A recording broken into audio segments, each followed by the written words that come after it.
Hi everyone, I hope आप सभी की पढ़ाई बहुत अच्छे से चल रही होगी T triple S P M T S के लिए।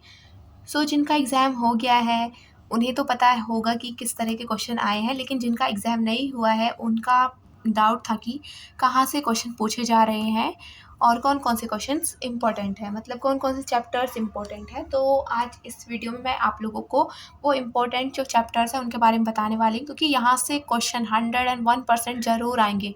आप लोग आज ये वीडियो देख रहे हो, जब जब आपका एग्ज़ाम हो जाए तो आप मेरी वीडियो पर आना और चेकआउट करना कि यहाँ से क्वेश्चन आए हैं या नहीं आए हैं। आपको कोई ना कोई क्वेश्चन ज़रूर मिलेंगे यहाँ से। Without wasting any time start करते हैं। तो सबसे पहले जो बात कर लेते हैं पॉलिटी की, तो यहाँ से देखिए फंडामेंटल राइट्स, तो जो मौलिक अधिकार है वो, और जो मौलिक कर्तव्य है, यहाँ से मेरा क्वेश्चन मौलिक कर्तव्य से आया था। आप लोगों को मैं ये बता रही हूँ कहाँ से मेरा क्वेश्चन आया था, ठीक है। तो यहाँ से मेरा एक क्वेश्चन आया था, और डीपीएसपी बहुत इंपॉर्टेंट है। प्रेसिडेंट से मेरा क्वेश्चन आया था। गवर्नर, पीएम, सीएम, यहाँ की जो मोस्ट इम्पॉर्टेंट आर्टिकल है वो आप कीजिए, मतलब इनकी किस तरह से अपॉइंटमेंट होती है, और जो जो इनसे रिलेटेड आर्टिकल है उनको अच्छे से कीजिए, मंत्री परिषद वगैरह ये सब चीज़ें। बाकी इम्पोर्टेंट आर्टिकल आप लोग कर सकते हो, जैसे कि हाँ, बहुत सारे कमीशंस होते हैं, जैसे यूपीएससी हो गया। यहाँ से मतलब एक ऑप्शन में दिया हुआ था, वैसे डायरेक्ट तो नहीं आया। यूपीएससी का एक ऑप्शन में था, फाइनेंस कमीशन का, इलेक्शन कमीशन का, इनके आर्टिकल ऑप्शन में दिए हुए थे, मतलब उनमें से करेक्ट सेलेक्ट करना था। आपने मेरी लास्ट वीडियो में देख लिया होगा। तो ये वाले भी आप अच्छे से करके जाना, और इसके जो इम्पोर्टेंट आर्टिकल है वो कर लेना, क्योंकि पॉलिटी में से ज़्यादा जो चांसेस होते हैं पूछने के वो होता है कि आर्टिकल पूछे, ठीक है।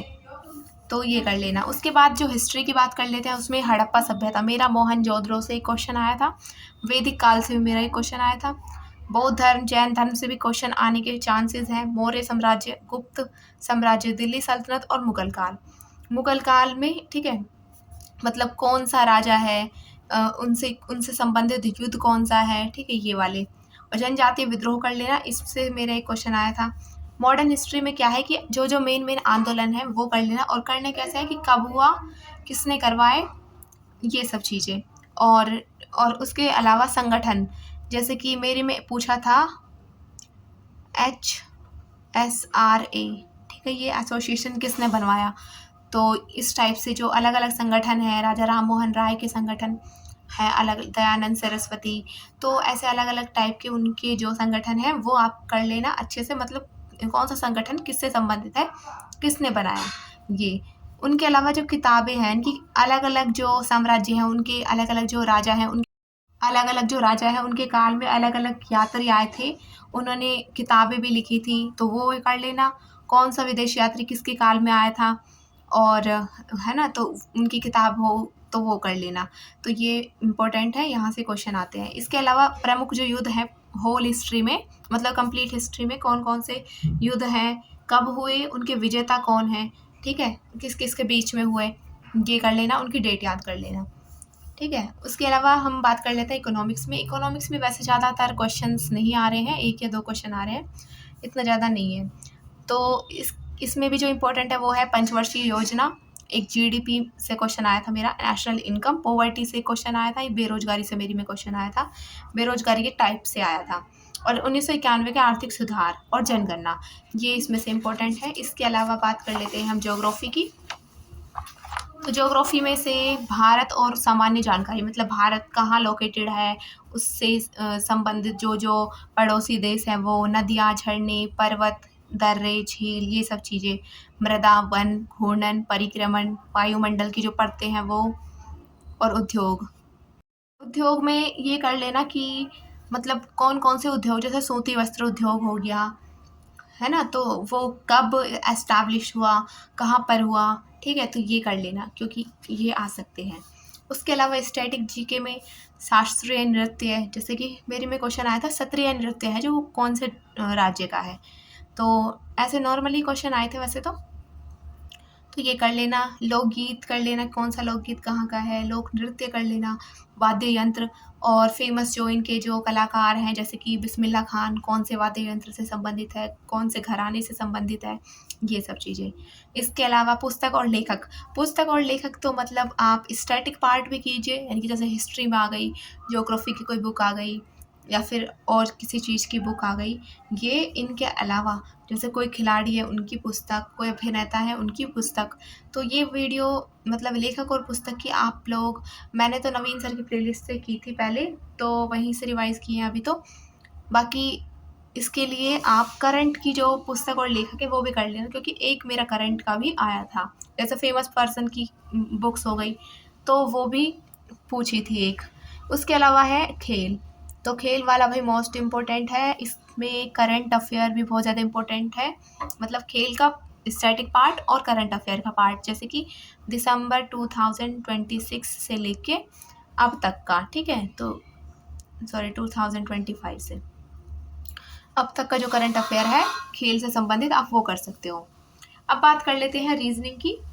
तो रीजनिंग में ये चैप्टर्स हैं जहाँ से क्वेश्चन पूछे गए थे ज़्यादातर, ठीक है। तो आप लोग देख सकते हो, यहाँ से स्क्रीनशॉट ले सकते हो। वैसे मैं बता देती हूँ। Analogy, blood, symbols and notations, classification, direction and distance, series एक तो नंबर सीरीज़ होती है जैसे कि 2, 4, 6, फिर उसके बाद क्या आएगा।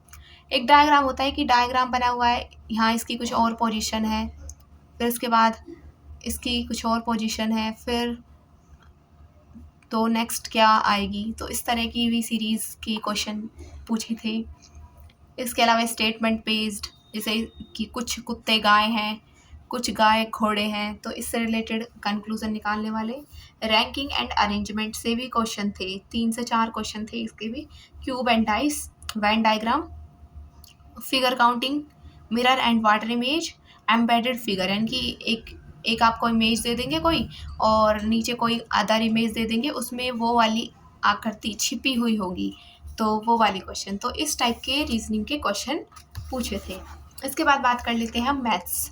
मैथ में एचसीएफ और एलसीएम, ठीक है। तो इसके मेरे में 2 क्वेश्चन आए थे, एचसीएफ और एलसीएम वाले, इसी टाइप मतलब इस फॉर्मूले से बेस्ड 2 क्वेश्चन आए थे।